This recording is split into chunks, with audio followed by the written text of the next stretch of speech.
मित्रों नमस्कार। बातों बातों में कि आज के अंक में आपका हार्दिक स्वागत करता हूं।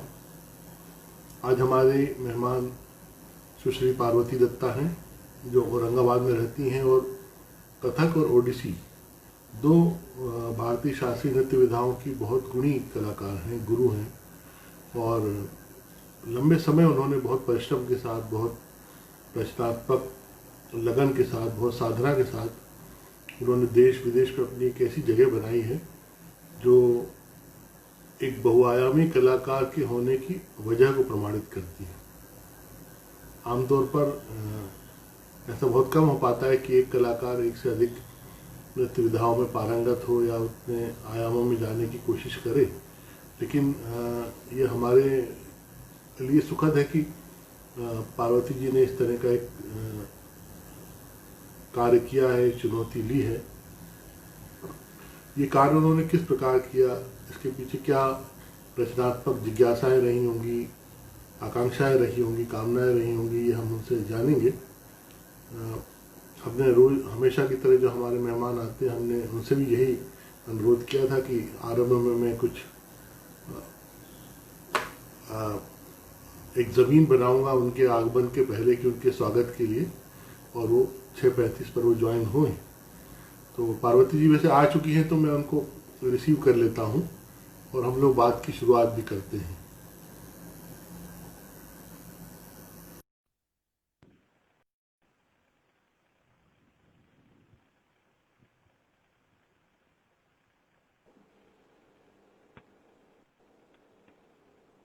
जी नमस्ते। नमस्ते नमस्ते। आप कैसे हैं? ठीक ठाक? अच्छे। जी बिल्कुल ठीक। आप कैसे हैं? मैं भी ठीक हूँ। हमारे कुछ मित्र आना शुरू हो गए हैं सब, आपके भी और हमारे भी। तो वो स्क्रॉल में दिखते रहेंगे कौन कौन आ रहे हैं। आप देखते रहिएगा, जो आपके पहचान के हों उनको आप पहचान लीजिएगा, जो मेरे जी पहचान के हों मैं आपको बता दूंगा। लेकिन निश्चित रूप से वो आर्ट कल्चर की फील्ड के लोग हैं। और इस बातों बातों में इसके बारे में आपको बताना चाहेंगे कि ये लॉकडाउन के समय में क्या करें, यह सोचते सोचते इस कार्यक्रम की रूपरेखा बनी। और नहीं। खास खास तौर से बम्बई में कुछ गायक कलाकारों ने, जिनमें ऋचा शर्मा या अनूप जलोटा जी, इन सब ने एक पहल इस तरह की थी जो जो जिसका स्वरूप आज हम यहाँ देख रहे हैं, आप और हम बातचीत कर रहे हैं। वे लोग आपस में बात किया करते थे क्योंकि एक दूसरे से मिल नहीं सकते थे। तो जी हमको ये लगा कि हम इस 1 घंटे की अवधि में अगर अपने कलाकार मित्रों के साथियों से इनसे लाइफ और क्रिएशन को लेकर कुछ जानते हैं तो सबके लिए बड़ा प्रेरणा स्रोत होगा वो। जी। ऐसे ही शुरुआत हुई। नहीं, ये बहुत अच्छा विचार है। असल में मैं इंस्टाग्राम में एकदम नई हूँ। और अच्छा। मैं, क्योंकि आप जानते हैं कि मैं एक गुरुकुल में रहती हूँ। हाँ हाँ। अ, और हम लोगों की दिनचर्या में मोबाइल फोन का इस्तेमाल करना बहुत कम होता है। हाँ केवल जरूरी जो भी कम्युनिकेशन है उसके लिए। हाँ तो हाँ। अभी लॉकडाउन में धीरे धीरे करके हमें अपने विद्यार्थियों से भी संपर्क बनाने के लिए, उनके साथ कम्युनिकेट करने के लिए भी हमें इन्हीं माध्यमों का इस्तेमाल करना पड़ा, शुरुआत करनी पड़ी। और हाँ हाँ। इसी वजह से ये इंस्टाग्राम की मैं सदस्य बन गई हूँ अभी। हाँ, हाँ। तो ये एक बात मुझे अच्छी लग रही है सुनील जी की, कलाकार हैं, विचारक हो, लेखक और हर व्यक्ति अभी इस माध्यम के द्वारा बहुत सारे मुद्दे उठा रहा है, बहुत हाँ। सारा विचार मंथन भी हो रहा है। और जी ये जी। माध्यम अब पहले जैसा नहीं रहा कि केवल कोई जोक या कोई कोटेशन या कोई सुविचार केवल एक दूसरे के साथ जी। साझा कर दिया जाए, या good morning, good evening, good night, इस तरह के विचार जो हमेशा हम एक देखते आ रहे थे कि सोशल मीडिया का इस्तेमाल इसी तरह से हो रहा था। तो देखा बिल्कुल जाए तो बिल्कुल। अब इस माध्यम की ताकत लोगों को समझ में आ रही सही बात है। ये एक अच्छी पहल भी है। और है। जी निश्चित रूप से आप सबका जो यहाँ जो संवाद करने का एक हमारी पहल थी, इसके पीछे उद्देश्य यही था कि अपने अपने क्षेत्र में आपने जिस परिश्रम से, जिस साधना से और जिस लगन से इतना सारा समय दे करके एक जो जगह बनाई है, हर एक के लिए वो अनुभव सुनना जानना दिलचस्प होगा, प्रेरणा स्रोत होगा। क्योंकि इस क्षेत्र में जो भी नए लोग आते हैं उनको हमेशा एक अच्छे मार्गदर्शन की जरूरत होती है, और हर उपलब्धि के पीछे कई सुंदर कथाएं, कई तरह के संघर्ष और कई तरीके के घटनाक्रम छुपे होते हैं जो आदमी साझा करना चाहता है। तो उस दृष्टि से आज ये लगभग हमारा 54वां दिन है। 54 दिन से ये लगातार चल रहा है, और लगातार बात हो रही है भी। आगे आने वाले दिनों में भी मुझे लगता है कि जब तक थोड़ा सा पूरी तरह देश हमारा उस खुल नहीं रहा है, दिनचर्या में हम लोग लौट नहीं रहे हैं, तब तक ये करते रहेंगे। फिर बातों बातों में इस कार्यक्रम को भी शायद हफ्ते में 1 या 2 बार ही करना पड़ेगा, क्योंकि तब रोज करने का वक्त रहा नहीं करेगा। तो इसलिए मैं आपका स्वागत करता हूं, और यहाँ पर जो लोग हैं उनसे भी आपका परिचय कराना चाहूँगा कि आरंभ में मैंने कहा भी था कि किस तरह से एक साथ 2 नृत्य विधाओं में आपने अपनी दक्षता को सिद्ध किया है, प्रमाणित किया है, और औरंगाबाद में एक गुरुकुल बना करके जिस तरह से शास्त्रीय नृत्यों का प्रशिक्षण आप दे रहे हैं, जिस तरह से अच्छे अच्छे कार्यक्रमों को कोरियोग्राफ कर रहे हैं, ये सब एक बहुत महत्वपूर्ण बातें हैं, और नई पीढ़ी के लिए खास तौर से बहुत ऊर्जा की बात है। अभी सुचित्रा हरमलकर आप जानती होंगी, इंदौर से वो ज्वाइन हुई है। सुचित्रा दीदी मैंने अभी देखा। नमस्ते हाँ, दीदी।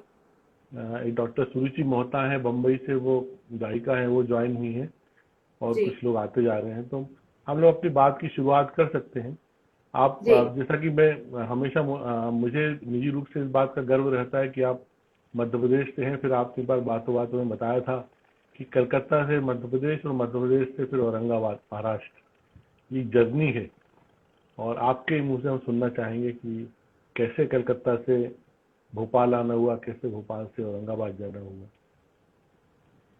जी, मेरा असल में मैं बोलती हूँ कि मेरा जो अल्फाबेटिकल जर्नी है अक्षरों जी की, तो वो लोग ABCD करके पढ़ते हैं, तो मेरा हाँ, हुआ है CBDA, ऐसी मेरी जर्नी। अच्छा जी तो CBDA मैं इसलिए बोलती हूँ कि C कैलकाटा से शुरू, हाँ, फिर भोपाल, फिर दिल्ली, और बाद में औरंगाबाद। औरंगाबाद, अच्छा अच्छा। तो इस तरह से मेरी यात्रा अभी तक की हुई है, और आगे EF भी अगर मुझे कुछ करना है, इसके आगे कहीं और स्थानांतरण करना है, तो उसके बारे में मैं नहीं जानती फिलहाल। लेकिन पिछले 23 साल से मैं औरंगाबाद में हूँ।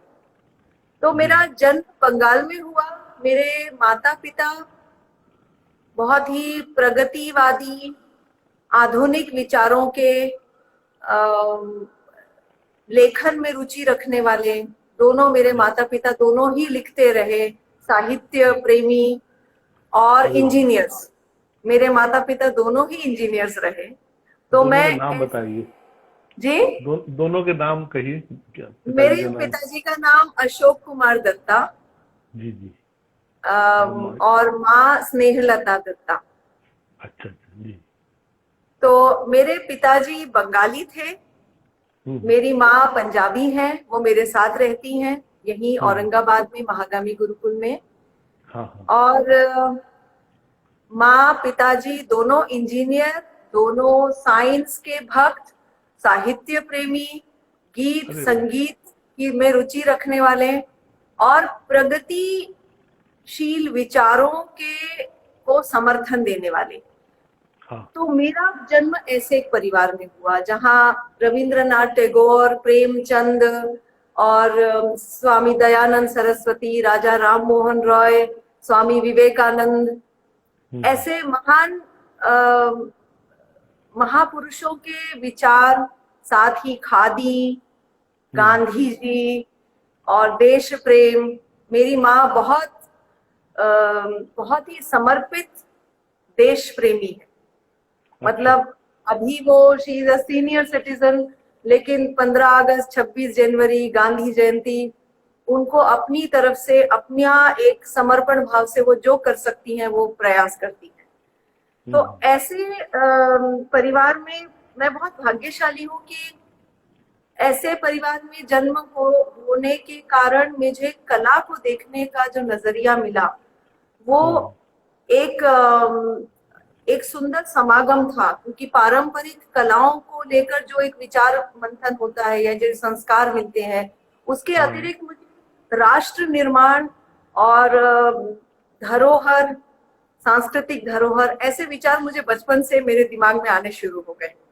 तो जन्म कलकत्ते में जब हुआ, उसके बाद हम लोग भोपाल आ गए, क्योंकि मेरे पिताजी BHEL को उन्होंने ज्वाइन किया, भारत हेवी इलेक्ट्रिकल्स लिमिटेड, आप तो जानते हैं। और वो एक समय में बड़ी सुंदर, शांत, हरित ऐसी वो उसका वहां का बहुत बड़ा परिसर रहा, टाउनशिप रही। अभी मेरे ख्याल से वो जगह है तो सुंदर ही। हाँ, उतनी सुंदर है, वो शहर से अलग है और बहुत चौड़ी चौड़ी सड़कें, और ऐसा लगता है कि बिल्कुल एक अलग हिस्सा, एक सुंदर सा जमीनी टापू कह लीजिए उसको आप। जी जी जी जी। और शुरू से भोपाल की वो भाग की सड़कें हमेशा सुंदर रही। मतलब मुझे बचपन का भी याद है कि चौड़ी सड़कें तो तभी भी थी। और हम लोग तो, मेरा बचपन वहां गया, हम लोग भोपाल में मेरा स्कूलिंग शुरू हुआ। और तभी मेरा नृत्य भी सीखना शुरू हुआ। तब आपको याद होगा शायद, भोपाल में मध्य प्रदेश कला परिषद की तरफ से वर्ष में 1-2 बार संगीत नृत्य महोत्सव हुआ करते थे। और उत्सव नाम से होते थे और भी। जी, तो वो उत्सव वो रविंद्र भवन में हुआ करता था। मेरे ख्याल से 1 हफ्ते का जलसा होता था वो। बिल्कुल बिल्कुल, बहुत बहुत लोकप्रिय था, और उसमें भारतीय संस्कृति की अनेक विधाएं शामिल होती थी, शास्त्रीय खासतौर से।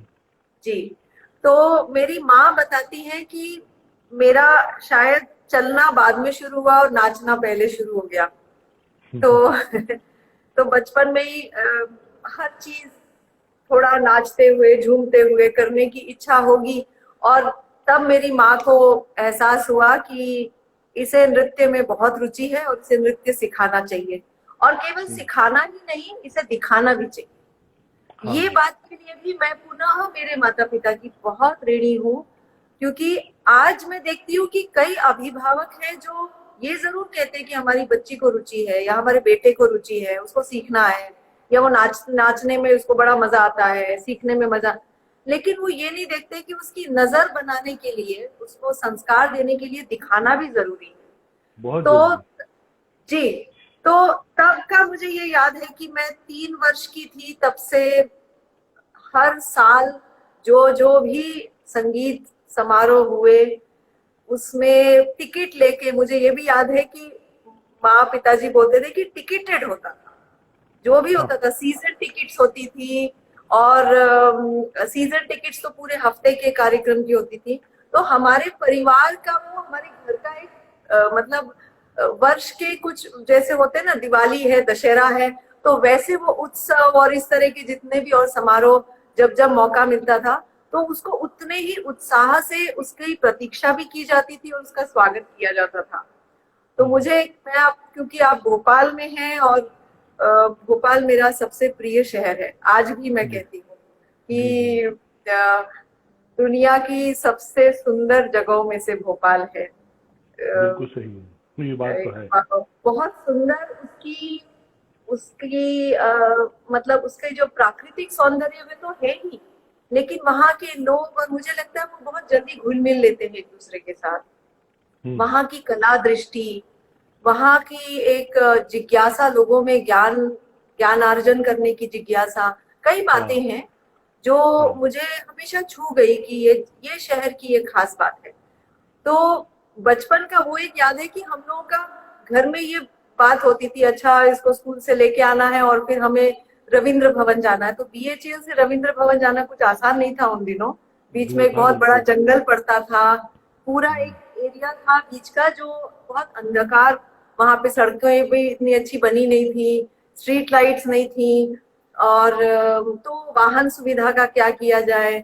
और हम लोग टिफिन पैक करके बहुत पहले निकल जाते थे और रास्ते में कहीं पिकनिक करते हुए फिर रविंद्र भवन जाते थे और वो कार्यक्रम देखते थे। तो आज मुझे वो भी याद आता है कि जब आज कलाकार लोग बोल रहे हैं कि पे फॉर परफॉर्मेंस, पे फॉर दिस, पे, तो मुझे लगता है कि हमारे तो बचपन से हमारे पेरेंट्स कितने जागृत थे, उन्हें कभी ये नहीं लगा कि ये चीज हमें निशुल्क मिलनी चाहिए। उन्होंने इसके पीछे बहुत प्रयत्न किया और इसको सम्मान दिया। और एक सही बात। एक रसिक के रूप में तब तो वो ये भी नहीं जानते थे कि उनकी बेटी नृत्य को इतना सीरियसली लेगी और आगे सच में इतना सीरियसली सीखेगी, लेकिन उनकी सिंसियर कोशिश कितनी अच्छी थी कि वो एक बार जाने नहीं देते थे, एक दिन ही उन्होंने जाने दिया। हर वर्ष मैं देखती रही और तब की ही एक मुझे ऐसी बहुत कह सकती हूँ फेडेड सी हल्की हल्की मेमोरी मुझे है कि मैंने महाराज जी को देखा था तब रविंद्र भवन की ही एक कार्यक्रम में, और चेयर पे खड़े होके देखा क्योंकि मैं बहुत छोटी थी तो मुझे दिख नहीं रहा था, तो मुझे मेरी माँ ने कहा तो चेयर पे खड़ी होके देख लो।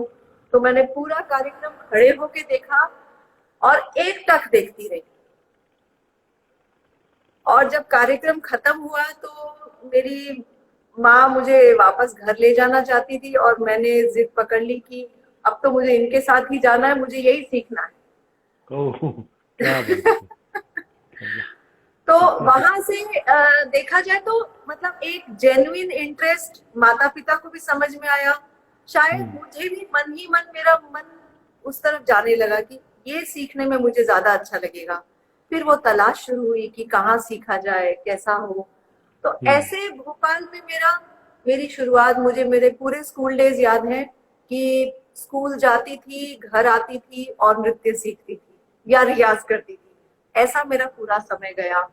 सीखते सीखते मैंने राठौर गुरुजी आप तो जानते हैं, और फिर बाद में चक्रधर नृत्य केंद्र, वहां पे मैं थी कुछ समय, वहां सीखा कुछ साल। मैं सीसीआरटी स्कॉलरशिप होल्डर थी, तो तब बीच बीच में जो भी उनके ये होते थे रिन्यूअल्स के लिए बम्बई में, और ऐसा करते करते मेरे परफॉर्मेंसेस पता नहीं क्यों जल्दी शुरू हो गए।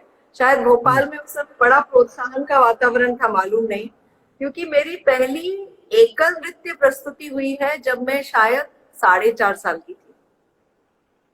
क्या बात है। बड़ी अजीब सी बात है, लेकिन मेरे पास एक चिट्ठी रखी हुई है, लेटर ऑफ एप्रिसिएशन, जो हमारे भोपाल विश्वविद्यालय के वाइस चांसलर के लेटर हेड पे है, उनके द्वारा वो पत्र एक मुझे मिला था, प्रशस्ति पत्र। और अब तो भोपाल यूनिवर्सिटी का नाम बरकतुल्लाह विश्वविद्यालय हो चुका है, तो उन दिनों वो भोपाल यूनिवर्सिटी था। भोपाल के नाम से था, बिल्कुल सही कह रहे हैं। जी जी। तो पता नहीं मैं किस तरह का नाचती थी तब, लेकिन कथक ही सीख रही थी। और मेरे पास फोटोग्राफ्स हैं, साफ सुथरा हस्तक दिख रहे हैं कि निकास है, ऐसा है, कुछ कुछ फोटो दिख रहे हैं तो लग रहा है कि कुछ तो, अब उन दिनों तो वीडियो होते नहीं थे तो मेरे पास वीडियो तो कुछ है नहीं, लेकिन मैं फोटो देख के कल्पना करती हूँ कि पता नहीं मैं कैसा नाचती थी। एक बात मेरे मन में ये जरूर है कि हमेशा मुझे सीखने का और रियाज करने का जुनून सवार रहता था। कोई ऐसा दिन नहीं गया जब मुझे ये ना लगाओ कि मैं ये इस चीज पर मेरी प्रतिक्रिया क्या हो। हाई स्कूल के समय से मुझे हर विषय जो मुझे दिल को छूने लगा, जैसे साइंस है, प्लैनेटरी मोशन है, गैलेक्सी है, ऐसी कोई भी बात जो मुझे लगता था कि अरे ये कितनी सुंदर बात है, इसको नृत्य से क्यों ना किया जाए, तो वहां से मुझे लगा मेरे अंदर की क्रिएटिविटी शायद चलने लग गई। मैं जब कॉलेज फर्स्ट ईयर में थी तब भोपाल दूरदर्शन शुरू हुआ, तो मैंने भोपाल दूरदर्शन के लिए एक प्रोडक्शन भी किया था। अच्छा। तब हमारे सह कलाकारों को जमा करके मैंने वो भी एक कोशिश की थी। तो ये मेरा भोपाल का थोड़ा प्रवास था जो मुझे बहुत याद आता है हमेशा। मैं उसको बहुत इज्जत से मेरे साथ, मेरी स्मृतियों के साथ संजोए रखना चाहती हूँ। और काफी सारे संकट भी होते रहे क्योंकि हम लोग का स्थानांतरण होता रहा, सीखने के लिए बहुत सारी अड़चने होती रही समय समय पे, लेकिन कोशिश की कि लगातार सीखने का और रियाज करने का जो एक उसकी जो एक यात्रा है उसमें जहां तक हो सके अपनी एक सोल्यूशन कहाँ ढूंढ सकते हैं। और फिर एक अजीब चीज हुई, मतलब मैं तो कहती हूँ कि शायद वो एक कसौटी थी जिससे मुझे गुजरना था। मेरी 11th क्लास में हाई स्कूल में मुझे मेरी तबीयत खराब हो गई काफी, मुझे अस्थमा हो गया। और अच्छा। शायद मेरे डॉक्टर्स कहते हैं कि शायद मैं वो रोज बहुत लंबा प्रवास करती थी। यहाँ से BHEL से मैं रविंद्र भवन तक जाती थी, चक्रधर नृत्य केंद्र वहीं पे था, हाँ, वो बहुत दूर था। वो छोटी लेक के पास में। बिल्कुल और बिल्कुल। वहां पे क्लास करके फिर उसके बाद शायद पसीने में वापस वो लेक क्रॉस करते हुए आती थी, या पता नहीं जो भी था। तो मुझे डॉक्टर ने मना किया कि आप अब नृत्य नहीं करो, नृत्य छोड़ दो, ये अच्छा। आपके लिए उचित नहीं है। ऐसे ही हमारे डॉक्टर ने सलाह दी कि ये आप शौक के रूप में थोड़ा बहुत करना चाहो तो करो, लेकिन इतना सीरियसली मत करो, लंग्स पर इतना ज्यादा जोर देना ठीक नहीं। और तब मैंने अब क्या करें करके, क्योंकि हमेशा से नृत्य ही करती आ रही थी, पढ़ाई में तो मैं थी अच्छी, मैथ्स और साइंस में बहुत रुचि थी, तो इस नाते मैं गणित की तरफ चली गई, इंजीनियरिंग की तरफ गई। इंजीनियरिंग के लिए मुझे विदेश की स्कॉलरशिप मिली और मैं 6 वर्ष के लिए जाने वाली थी।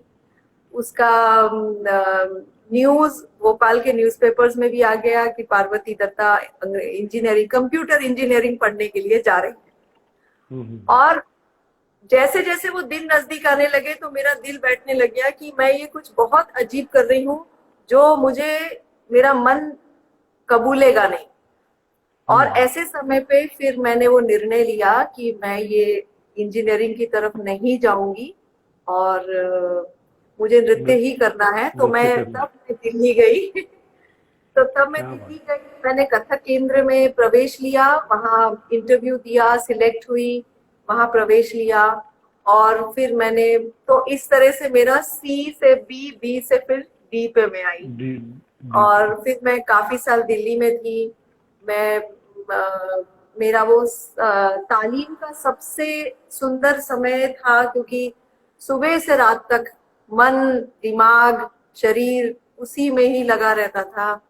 सुबह जल्दी उठ के रियाज करते थे हम लोग, मेरे ख्याल से 4 साढ़े 4 बजे उठ जाते थे, रियाज करते थे। फिर उसके बाद योगाभ्यास, फिर नृत्य की तालीम, फिर गायन, तबला, पखावज, शास्त्र।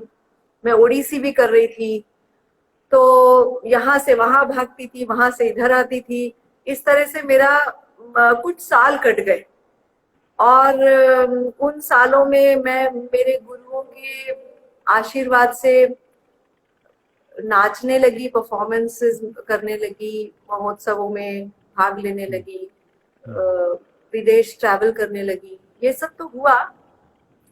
फिर ये एक और टर्निंग पॉइंट ऐसा आया कि जब मैं केंद्र से, कथक केंद्र से भी पास आउट हो गई, मैं थोड़े समय के लिए वहां रेपर्टरी में थी और मैं माधवी दीदी से ओडिसी सीखती थी। तो उनके ही विद्यालय में मैं ओडिसी की सह शिक्षिका के रूप में भी काम करने लगी थी, तो मैं वहां ओडिसी सिखा भी रही थी। और उसी दरमियान मैंने शायद IGNCA में भी कुछ समय काम किया, Indira Gandhi national centre for arts. वहां पे डॉक्टर कपिला वात्स्यायन जी थी, उनके मार्गदर्शन में मैंने एक प्रोजेक्ट में काम किया। तो धीरे धीरे कलाकार जो जो दिशाएं पकड़ सकता है, वो सारी दिशाएं मेरे सामने तो आती गई। मतलब शिष्य रूप में मैंने अपने आप को बार बार पहचानने की कोशिश की, बार बार अपने में सुधार लाने की कोशिश की, सिखाती रही। फिर थोड़ा रिसर्च प्रोजेक्ट की तरफ भी चली गई, रेपर्टरी की मतलब एक सदस्य बन गई, ये सब चीजें तो करने लगी। देश विदेश में भ्रमण भी शुरू हो गया। तब मुझे ऐसा लगा कि ये भी एक अपूर्ण यात्रा है और अब मुझे सोशली रेलेवेंट कोई काम करना चाहिए। अच्छा। मतलब कोई ऐसा काम हो जो लोगों के लिए मीनिंगफुल हो। पता नहीं क्यों मन में एक अधूरापन लगने लग गया था उन दिनों, कि सब कुछ तो ठीक ही लग रहा है, लेकिन फिर भी ऐसा लग रहा है जैसे ये वो तरीका नहीं होगा जो मैं हमेशा करना चाहूँ। कुछ वर्षों के लिए अच्छा लगेगा, लेकिन शायद आगे अनेक वर्ष तक इसी तरह की यात्रा रहे कि मैं सिखाऊं और परफॉर्म करूं और ट्रैवल करूं।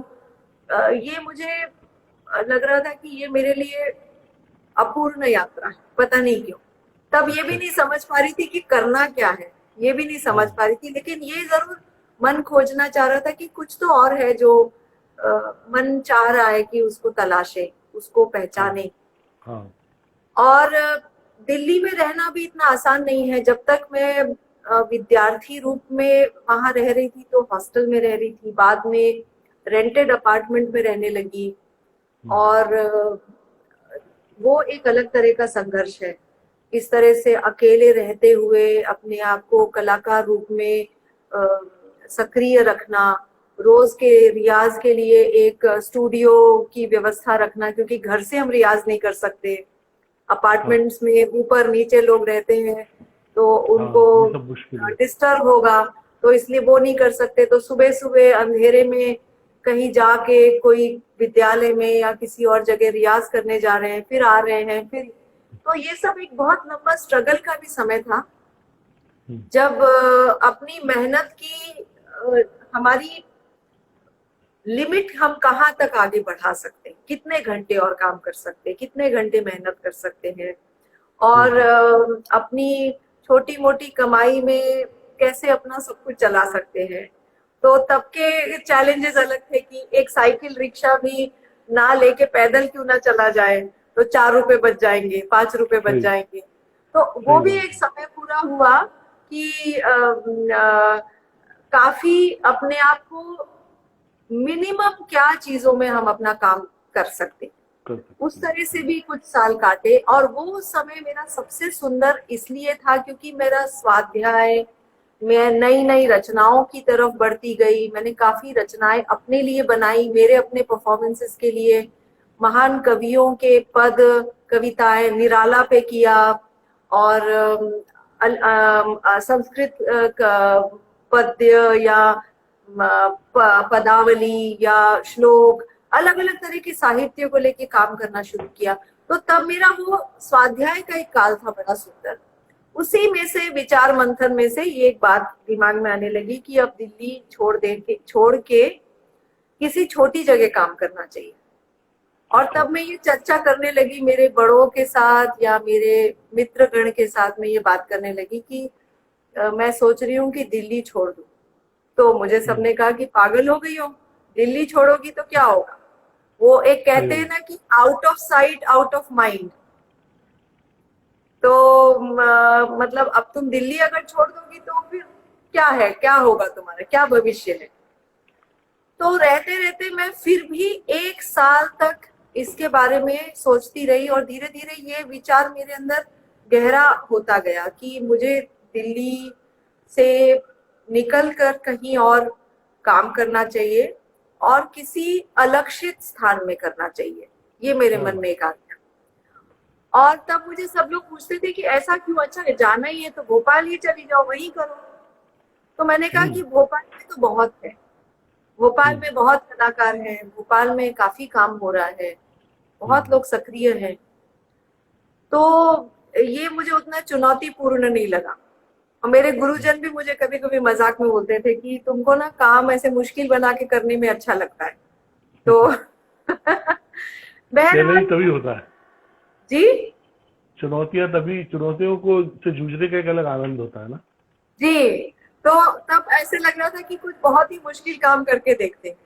और उसी बीच हमारे औरंगाबाद में एक महात्मा गांधी मिशन एक संस्था है, एक ट्रस्ट है, और उनकी तरफ से एक इनविटेशन था कि हम लोग परफॉर्मिंग आर्ट्स को लेके एक ऐसा एक यूनिट शुरू करना चाहते हैं, और उसके लिए आप आएंगी क्या।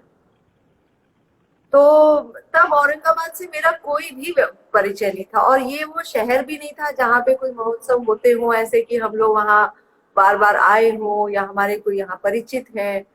तो मैं औरंगाबाद के बारे में इतना मेरे मानस पटल में वो बैठी नहीं बात, उस शहर की बात बैठी नहीं। मैंने सुन जरूर लिया लेकिन इतना मैंने ध्यान नहीं दिया। लेकिन ये मैं कहती हूँ कि 1 साल में ही धीरे धीरे धीरे, जैसे कहते हैं ना इनर कॉलिंग, एक हमारी अंतरात्मा की एक आवाज होती है या जो भी, पता नहीं क्या, 1 साल होते ना होते मुझे ये बात पता नहीं क्यों एक बैठने लगी कि मुझे औरंगाबाद जाना चाहिए और मुझे वो कम से कम वो जगह देख के आनी चाहिए। और वो मैंने फिर किया। मैं यहाँ एक दिन के लिए आई, तब यहाँ कोई रेल सुविधा नहीं थी। ये मैं 23 साल पहले की बात बोल रही हूँ। हाँ, वही मैं अनुमान कर रहा हूँ, क्योंकि ये सब बहुत पहले घटित हो गया था। जी जी जी, ये 96 की मैं बात बोल रही हूँ, 96। तो तब यहाँ पे रेल सुविधा सप्ताह में एक आधा दिन कोई ट्रेन चलती थी और ज्यादातर मनमाड़ से यहाँ आना पड़ता था। यानी जो भी ट्रेन थी वो मनमाड़ सबसे निकटतम जंक्शन वही था। तो वहां आके वहां से कोई माने वो पैसेंजर ट्रेन या ऐसे कुछ करके आना पड़ता था, इस तरह का था। तो मैं आई भी ऐसी, मैं मनमाड़ तक आई, मनमाड़ से पैसेंजर ट्रेन से मैं औरंगाबाद आई और मुझे अचानक एहसास हुआ कि मैं दिल्ली से अचानक भारत के एक बड़े ही माने जैसे बोलते हैं ना, एक रिमोट जगह में मैं जा रही। फिर अच्छा। मैं यहाँ पहुंची तो यहाँ कुछ भी नहीं था। और मैं थोड़ी पहले कुछ घंटे निराश हुई और फिर कुछ घंटे की निराशा के बाद मेरे अंदर ऐसी चेतना आई कि मुझे लगा कि जब यहाँ कुछ नहीं है तो यहाँ तो बहुत काम है करने के लिए। हाँ, तभी सही बात है कि जहाँ पर ऑलरेडी सब कुछ हरा भरा है, वहां पर हम क्या कर सकते हैं। लेकिन जहाँ जी पर हमें खुद बोना है, हमें खुद उगाना है, तो उसका एक अलग जी। आनंद है। सही तो कह रहे मेरा काम जो है वो थोड़ा बहुत ऐसे किसान के जैसा हो गया कि खुद ही मिट्टी उपजाऊ बनानी है, फिर उसको खुद ही सींचना है, वहां बीजे भी खुद लगाने हैं, उसको संवारना है। तो तब से मेरा 96 से मैं यहाँ पे हूँ। और हम लोगों ने फिर इस गुरुकुल को नाम दिया महागामी। तब यहाँ पे एक एक दो कॉटेजेस थे छोटे छोटे, उसी कॉटेज में मैं रहती थी, वहीं मैं सिखाती थी। ऐसी एक बड़ी सिंपल सी शुरुआत हुई। और अब 23 साल में ईश्वर की कृपा से ये संस्था का थोड़ा नाम भी हो रहा है, काम भी धीरे धीरे करके थोड़ा आगे जा रहा है। और हम लोग कोशिश कर रहे हैं कि कलाओं के प्रशिक्षण के अतिरिक्त संवर्धन, संरक्षण, प्रचार प्रसार, प्रकाशन और लोगों के लिए मतलब जो सोशली रेलेवेंट काम हाँ। और रिसर्च है, इस तरह की चीजों पर हम लोग कोशिश कर रहे हैं कि काफी हम लोग का ध्यान रहे। मैं ये बीच में आपको मैंने नहीं ब्रेक किया। ओडिसी, पहले आपने कथक सीखा, फिर ओडिसी भी सीखना है, इसकी कैसी गुंजाइश बनी? ये विचार कैसे मन में आया कि ओडिसी भी सीखना है? ओडिसी मुझे बचपन से ही सीखना था। अच्छा। ओडिसी मुझे बचपन से ही सीखना था, लेकिन भोपाल में तब सुविधा नहीं थी सीखने की। अच्छा अच्छा। और मैं जैसा बता रही थी कि रविंद्र भवन में हम लोग जो महोत्सव देखते थे, तब मैंने संयुक्ता पाणिग्राही जी को देखा, मैंने अनेक गुरुओं को देखा, गुरु जी को देखा, गुरु केलुचरण महापात्र को देखा। हाँ हाँ हाँ। और मुझे हमेशा ओडिसी देख के ऐसा लगा जैसे एक मैंने मैं संयुक्ता जी का तो कहती हूँ कि आज भी मेरे मन में उनका जो नृत्य में उनकी जो स्थिति होती थी, मुझे ऐसा लगता था एक देवी खड़ी। तो वैसी एक दिव्यता का मुझे बोध होता था मैं जब ओडिसी देखती थी। और मैं फिर तलाशने लगी कि मैं कहाँ सीखूं, मैं कैसे सीखूं। फिर हमारे पास बीएचईएल में एक परिवार आया जो ओडिशा से थे और उनकी पत्नी वो ओडिसी करती थी। हालांकि वो परफॉर्म नहीं करती थी, लेकिन उन्होंने थोड़ा सिखाना शुरू किया। तो मैंने उनके पास जाना शुरू किया, फिर उनका स्थानांतरण हो गया। तो ऐसे फिर मैंने कहीं कहीं और प्रयास करना शुरू किया। जब मैं दिल्ली गई तो मैं बहुत सौभाग्यशाली रही, क्योंकि मुझे माधवी दीदी के मार्गदर्शन में बहुत रिगरस ट्रेनिंग मिली। और रिगरस मतलब दिन में लग के 4-5 घंटे सुबह और फिर 4-5 घंटे शाम को, ऐसे भी हमारे दिन गए।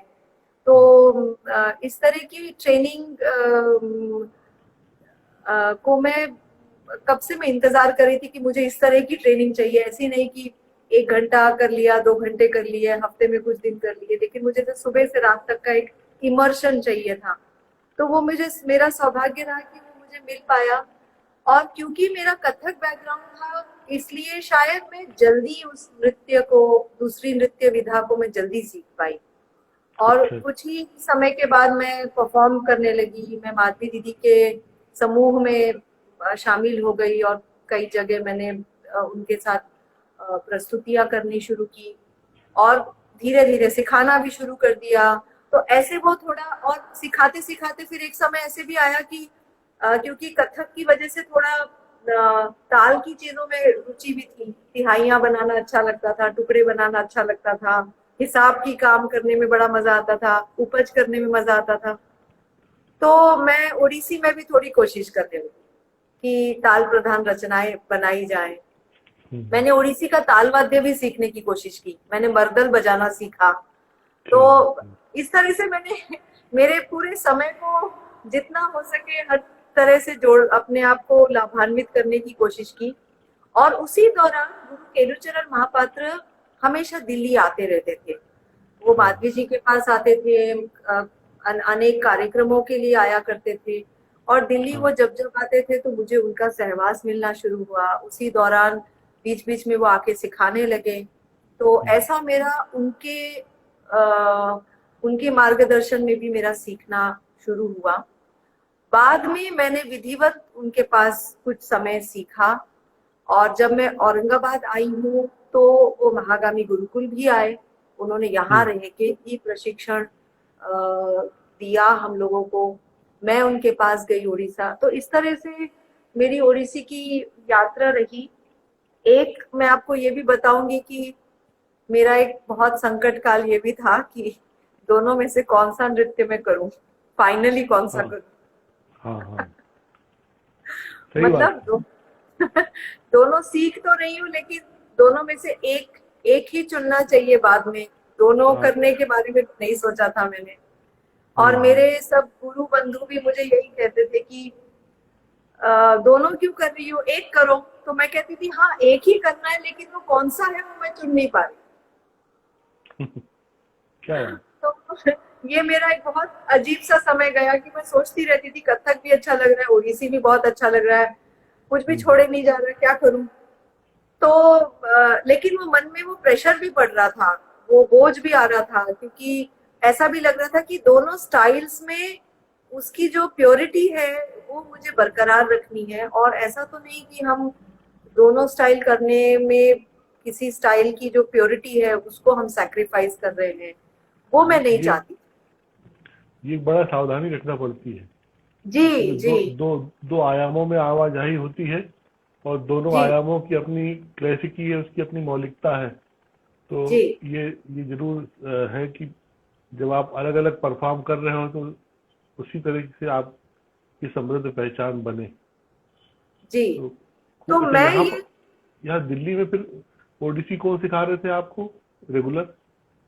माधवी जी, माधवी मुदगल जी। अच्छा, माधवी जी के साथ ही सीखते थे आप? जी जी। वहाँ पर वहाँ केलू बाबू आते होंगे फिर वो उनसे और कुछ? जी जी जी जी। अच्छा। हाँ, जी जी। तो और आप जानते हैं कि माधवी जी भी पहले कथक सीखी है। अच्छा, क्या बात। हाँ, वो कथक सीखी है, वो कथक की परफॉर्मर थी, वो जानी मानी परफॉर्मर थी। वो पंडित दुर्गालाल जी के साथ डुएट भी कर चुकी थी, परफॉर्म कर चुकी थी। उन्होंने महाराज जी से सीखा था, दुर्गालाल जी से भी सीखा था। तो ये एक बड़ी अजीब सा मेरे पास समय था, क्योंकि तब मुझे याद है मैं भोपाल जब आया करती थी छुट्टियों में, तो मुझे भोपाल के हमारे साथी जो थे, जितने मित्रगण थे या कलाकारों में जो थे, गुंदेचा बंधु भी मुझे पूछते थे कि अच्छा तो तुम कथक कब छोड़ रही हो। तो वो सबका अनुमान ऐसा था, क्योंकि माधवी जी ने भी एक समय के बाद कथक को रोक दिया और केवल ओडिसी को लेकर वो आगे बढ़ी। हाँ। तो सब मेरे से भी यही अपेक्षा लगाए बैठे थे कि मैं भी एक समय के बाद कथक छोड़ दूंगी और केवल ओडिसी करूंगी। और मैं केवल अपने मन को टटोलने की कोशिश कर रही थी कि मैं क्या करना चाहती हूँ, मेरी अपनी भाषा कौन सी है। देखा जाए तो नृत्य जो है क्या है, ये एक अंगवाणी, देह बोली हम कह सकते हैं। तो मुझे मेरी भाषा कौन सी है वो पहचानना बहुत जरूरी कि व्हाट इज माय एक्सप्रेशन। तो मैं जब दोनों रियाज करती थी, मैं बहुत सावधानी के साथ रियाज करती थी कि एक की खुशबू दूसरे में ना आए। लेकिन वहां मैं ये भी देखने लगी थी कि एक की समझ मुझे दूसरे में एनरिचमेंट भी दे रही है, ऐसा भी हो रहा है। हाँ, अच्छा। ये भी है, तो ये वैसा ही है कि जैसे शायद दो भाषाएं जो अगर हमको आती हैं तो हमें वो एक अलग तरह का एनालिसिस हमारा तैयार होने लगता है कि अरे हाँ, इस भाषा का ग्रामर ऐसा है, इसका व्याकरण ऐसा, देखिए इसमें ये बात ऐसे कही जाती तो इसमें ये ऐसे कही जाती, तो हमारा एक अलग तरह का दृष्टिकोण भी तैयार होता है शायद। तो मैं वैसी चीजों का मजा भी लेने लगी थी कि अंग है, हस्त है, शीर का संचालन है या नेत्र संचालन है, तो दोनों स्टाइल में क्या क्या फर्क है और इसको मैं कैसे कंट्रोल करके, ये वैसा है जैसे उच्चारण। अभी हाँ, मैं एक बहुभाषिक वातावरण से हूँ। मैंने आपको बताया कि मेरे पिताजी बंगाली थे, मेरी माँ पंजाबी है और मैं रही हूँ भोपाल में। तो सब लोग कहते थे कि अरे तुम बड़ी साफ हिंदी बोल लेती हो, तुम तो बंगाली लगती नहीं हो। तो मैंने शायद वहीं से एक प्रेरणा दिमाग में ले ली कि मैं घर में 2-3 भाषाएं बोलती हूँ और कोशिश करती हूँ कि हर भाषा में शुद्ध बोलूं, साफ सुथरी बोलूं, कोशिश तो करती हूँ। तो सही बात। ऐसे ही क्या मैं कथक और ओडिसी, जो अब मेरी 2 भाषाएं बन चुकी हैं, क्या मैं ये दोनों भाषाओं के साथ समझदारी से रह सकती हूँ क्या? तो ऐसा मैंने एक समय के बाद सोचना शुरू किया कि देखते हैं। लेकिन अगर एक समय के बाद ऐसा लगने लगा कि नहीं, ये यात्रा मेरी इतनी सार्थक नहीं हो रही है दोनों नृत्य शैलियों को लेकर, तो ऐसे समय पे मैं रुक जाऊंगी, मैं किसी एक नृत्य शैली के साथ ही आगे बढ़ूंगी। अब मेरा थोड़ा ये भी एक मुझे सपोर्ट रहा कि कथक के और ओडिसी के गुरुओं ने हमेशा मुझे अन्य नृत्य शैली में भी प्रोत्साहन दिया। विशेष रूप से माधवी दीदी ने मेरे कथक शिक्षण, मेरी कथक प्रस्तुतियां और कथक में मैं जो भी कुछ सोच रही थी, जो भी नई रचनाएं सोच रही थी, वो सबको लेकर उनका हमेशा एक बहुत प्रेम, आशीर्वाद, स्नेह बहुत रहा, बहुत प्रोत्साहन। एनकरेजमेंट। हाँ, हाँ, जी, प्रोत्साहित प्रोत्साहन बहुत किया आपको। बहुत प्रोत्साहित किया। और महाराज जी ने धीरे धीरे करके जब ओडिसी देखना शुरू किया तो उन्होंने ओडिसी को लेकर भी काफी बढ़ावा दिया मुझे। हाँ, इनफैक्ट एक प्रोग्राम उन्होंने ओडिसी का मेरा देखा था दिल्ली में। मुझे बोलते रहते थे कि तुम्हारा जब भी कोई ओडिसी का प्रोग्राम होगा मुझे बताना, मैं देखूंगा। तो मैं तो थोड़ी सी भयभीत होके मैं मतलब सोचती थी कि कैसे दिखाऊं, तो कोई गलती निकाल ली तो एक बार ऐसी था कि सामने कमानी ऑडिटोरियम में ही एक प्रोग्राम था, तो मैंने बता दिया।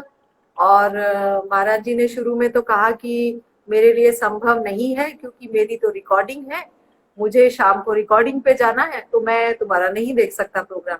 पता नहीं बाद में उन्होंने कैसे मन बदल लिया, वो रिकॉर्डिंग में थोड़ा उन्होंने सोचा लेट जाऊंगा और मेरा प्रोग्राम देखने आ गए।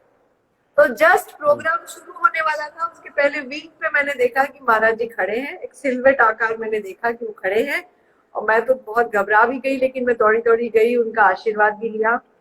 तो उन्होंने वो जब कार्यक्रम देखा, अगले दिन उन्होंने सबको हमारी क्लास में भी बताया कि भाई पार्वती ओडिसी करती है, ठीक ठाक कर लेती है और अच्छा है, मतलब करने दो उसको, मतलब करेगी तो अच्छा है। तो ऐसा उन्होंने एक इनडायरेक्टली थोड़ा प्रोत्साहन दे ही दिया, आशीर्वाद भी दे दिया। और फिर मेरे अंदर एक थोड़ा आश्वासन आ गया कि शायद मैं ये दोनों नृत्य कलाएं, दोनों विधाएं शायद मैं संभाल पाऊं। तो तब से आज तक की मेरी यात्रा इसी तरह की हो गई है कि दोनों नृत्य सीखना, रियाज करना, सिखाना, उसकी प्रस्तुतियां देना और उससे जुड़ी हुई दोनों कलाओं में नई नवाचार, नई रचनाएं करना, इस तरह के काम।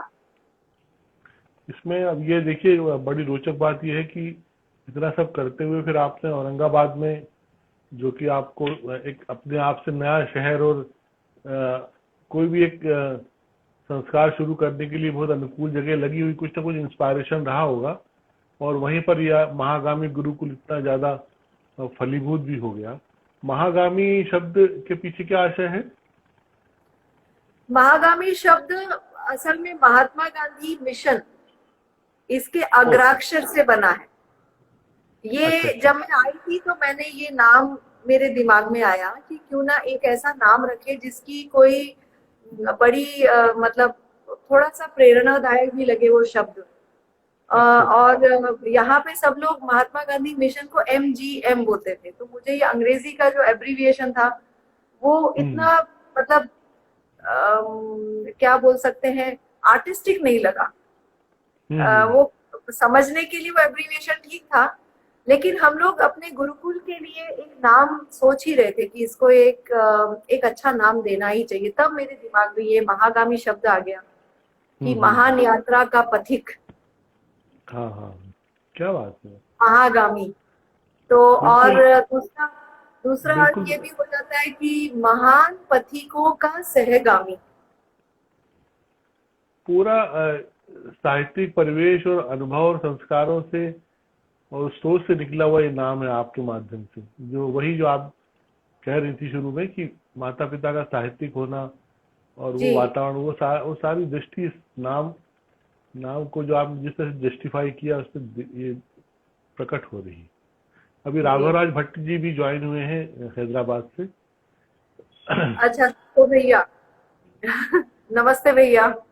और मंगला जी और राघवराज जी दोनों अलग अलग घराने के, लेकिन घर में साथ हैं, पति पत्नी दोनों। जी, और बहुत सुंदर काम करते हैं दोनों। मंगल दीदी का भी बहुत सुंदर काम है। राघव भैया का तो पेंटिंग भी है, विजुअल एंड नृत्य दोनों ही बातें हैं।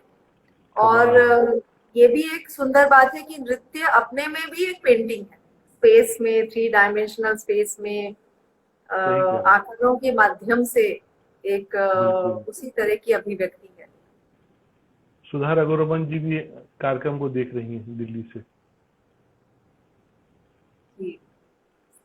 और अन्विता है, कुछ नाम इस तरह से, ये सब कुछ आपकी शिष्याएं भी इसमें शामिल हैं लगातार।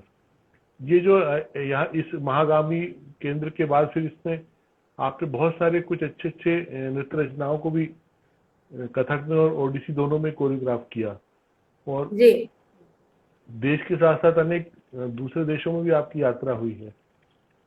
जी। तो ये जो विदेशों में जो संस्कृति के आयोजन और गतिविधियां होती हैं, वहाँ के जो देखने वाले और हमारे देश के देखने वाले, इनमें किस तरह का फर्क आपको दिखाई देता है?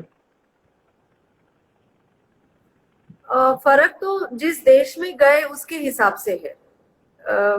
मतलब उस देश की अपना इतिहास कैसा है, वहाँ की सभ्यता कैसी है, उस पर बड़ा फर्क पड़ता है। लेकिन एक बात मैं समझ पाई, जैसे मैं यूरोप की बात करती हूँ कि वहाँ के अधिकांश देश जो हैं वो उन देशों में बहुत धीर गंभीर और बहुत माने कैसे सोलफुल म्यूजिक, ऐसा उनको बहुत पसंद है। उनको धाड़ धूड़, बहुत ज्यादा चमक धमक, ज्यादातर मैंने देखा कि वो लोग पसंद करते हैं कि बहुत सुंदर म्यूजिक हो, बहुत सुंदर नाच हो, बहुत सुंदर अभिव्यक्ति हो।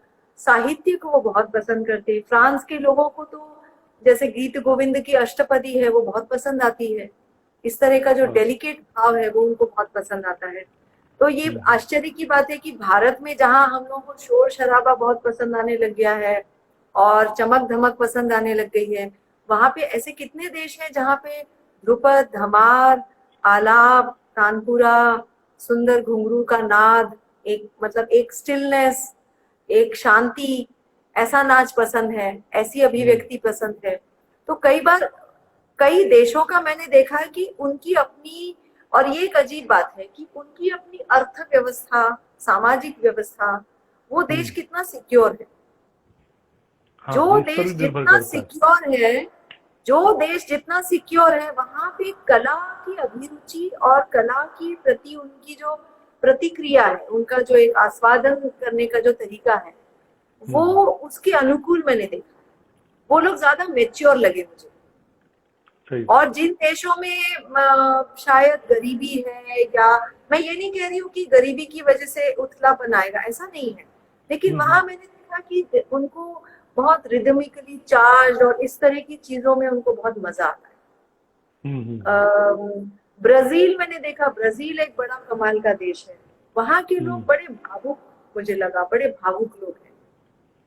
तो वो सुंदर देखते हैं तो रो पड़ते हैं, मतलब मैंने वहां पे हमेशा ऐसी देखा, वहां के लोग फूट फूट के रोते हैं, आके गले मिलने लगते हैं, और एक सुंदर वंदना की, देवी का आह्वान किया, अंत में ऐसी कोई मुद्रा में हम खड़े हो गए, तो उनको अचानक से इतना स्पिरिचुअल आउटबर्स्ट फील होता है कि मतलब पूरा का पूरा हॉल जैसे रो रहा है और भावना में बहे जा रहा है, फिर वो बार बार वीडियो देख रहे हैं और उस भावुक हो रहे हैं। तो वो मैंने एक एक देश का देखा कि कोई कोई देश कैसे कैसे रिस्पॉन्ड करता है। तो ब्राजील के लोगों का मैंने ये देखा कि अच्छा वो सामान्य उनका जीवन कैसे जाता है, तो मैंने देखा दे आर फन लवी, उनको फुटबॉल खेलना बहुत पसंद है, फुटबॉल देखना बहुत पसंद है, कार्निवाल करना बहुत पसंद है, रंगीन कपड़े पहनना बहुत पसंद है। वो देश थोड़ा सा ऐसा है जो जिनको खेलना, हंसना, खाना, घूमना फिरना बहुत पसंद है। तो ऐसे देश के लोगों के, ऐसे देश के नागरिकों की स्पिरिट कैसी है, वो लोग बड़े सजग हैं, और वो लोग बहुत जल्दी मतलब जैसे उनमें उनकी जो इमोशनल एबिलिटी है वो बड़ी अच्छी, और वो बहुत जल्दी कला की अभिव्यक्ति के साथ जुड़ पाते, वो मैंने एक देखा। आश्चर्य से मैं कहती हूँ कि एक मेरा आईसीसीआर का टूर था, मैं मेरे स्टूडेंट्स को लेके गई थी साथ में, कुवैत में था, और आप तो जानते हैं कि इन सभी ऐसे देशों में कुछ थोड़ा सा रिस्ट्रेन सजेस्ट किया जाता है कि आप थोड़ा सा रिस्ट्रेन के साथ करें। तो एक मतलब गाइडलाइन ऐसी होती है कि आप मतलब मौके के अनुकूल या कॉस्ट्यूम के हिसाब से भी किस तरह का हो वगैरह वगैरह, ऐसी कुछ कुछ उनकी तरफ से एक चर्चा तो थी। वहां पे महिलाओं का पर्दा करना बहुत आवश्यक रहता है शायद वहां के कई लोगों में। तो ऐसी मेरे पास एक गाइडलाइन भी थी जब हम जाने वाले थे उसके पहले। बहरहाल तो हम लोगों के मन में अलग एक ये थी, अवधारणा थी कि हम लोग कुवैत जा रहे हैं, अच्छा वहां में एक दिन ओडिसी करना है, कथक करना है, मेरे ग्रुप से 2 ओडिसी के और कथक के।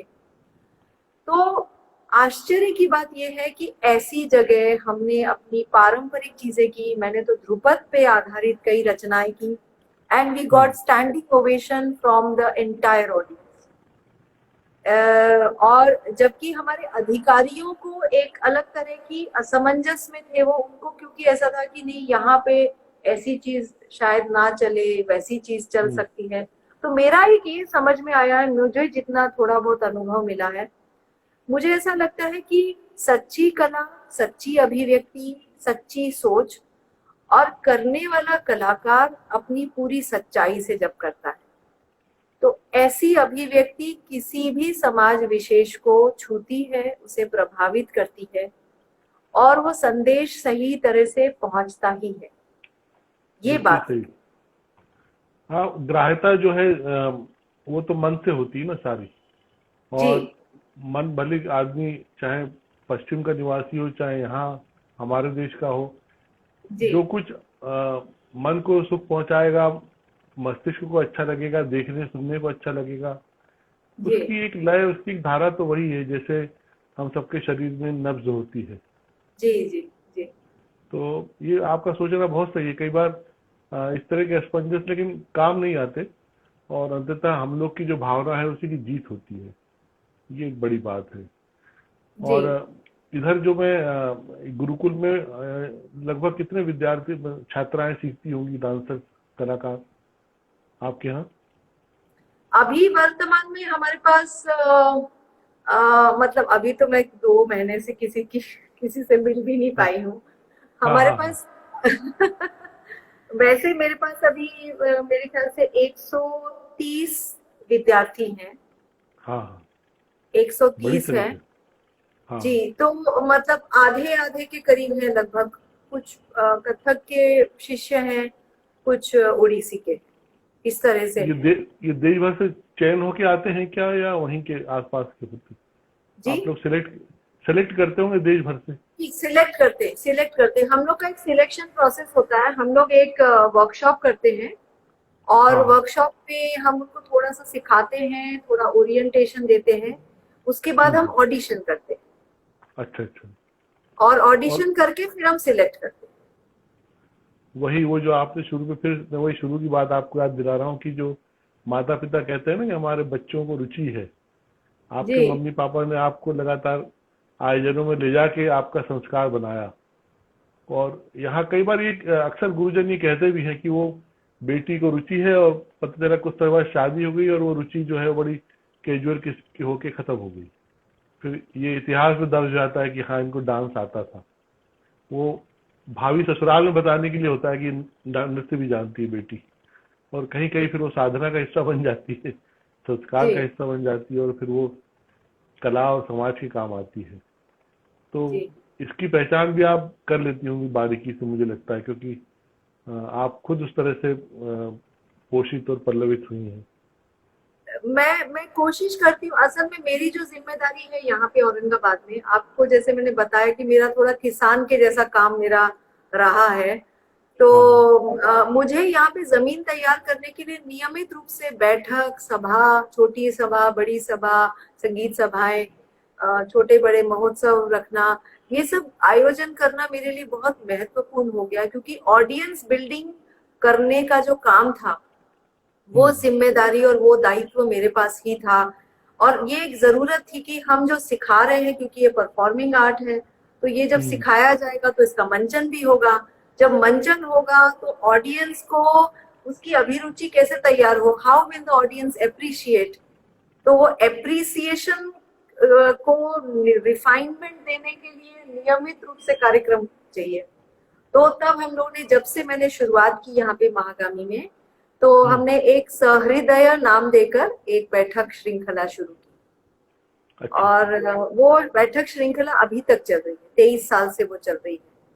तो वो इसीलिए रखी कि इंटीमेट बैठक होनी चाहिए, गायन वादन नृत्य तीनों की होनी चाहिए। तो रोटेशन से हमारे यहाँ सभी तरह की विधाओं की आपका प्रस्तुतिकरण हुआ। ऐसा नहीं कि हम कथक और ओडिसी से संबद्ध हैं तो केवल वही कलाएं हम यहाँ पे प्रस्तुत करेंगे। यहाँ रुद्र वीणा भी होता रहता है, ध्रुपद गायकी तो बहुत होती है, पखावज, अन्य वाद्य, अन्य नृत्य शैलियां, सब कुछ हुआ। और ये कोशिश की गई कि हमारे विद्यार्थियों को सभी नृत्य देखने को मिले। कई बार नृत्य शिक्षक वो नहीं कर पाते, वो अपनी कला सिखाते हैं और अपने उनके एक वार्षिक आयोजन अवश्य होते हैं, लेकिन उनको कुचिपुड़ी क्या होता है, मोहिनीअट्टम क्या है, सत्रिया क्या है, पुंगचोलम क्या है, ये भी मालूम होना चाहिए। तो ये थोड़ी सी अभिरुचि निर्माण करने की कोशिश की, अभिभावकों को थोड़ा साथ में जोड़ने की कोशिश की है कि वो अपने अपने दायित्व को समझे। केवल उनको महागामी ला के छोड़ देना कि वो सीखेंगे, वो काफी नहीं है। वो एक अच्छे रसिक भी बने, साथी बने, सहगामी बने। तो ये मेरा आह्वान है, चल रहा है, कोशिश चल रही है। हमारा समय पूरा हो रहा है। मैं आपका आभार व्यक्त करूंगा कि आप आई, आपने समय दिया, और एक अच्छी अनुभव सिद्ध बात हो सकी, और बहुत रचनात्मक दृष्टि से आप इतनी समृद्ध हैं। ईश्वर आपको और अधिक सफलताओं में जोड़े, और जो कुछ भी स्वप्न आपके अभी भी शेष हों पूरे हों। महागामी गुरुकुल के द्वारा, आपकी अपनी कला साधना के द्वारा आपका हार्दिक आभार, और सभी सुनने वालों का नमस्ते। नमस्कार, धन्यवाद।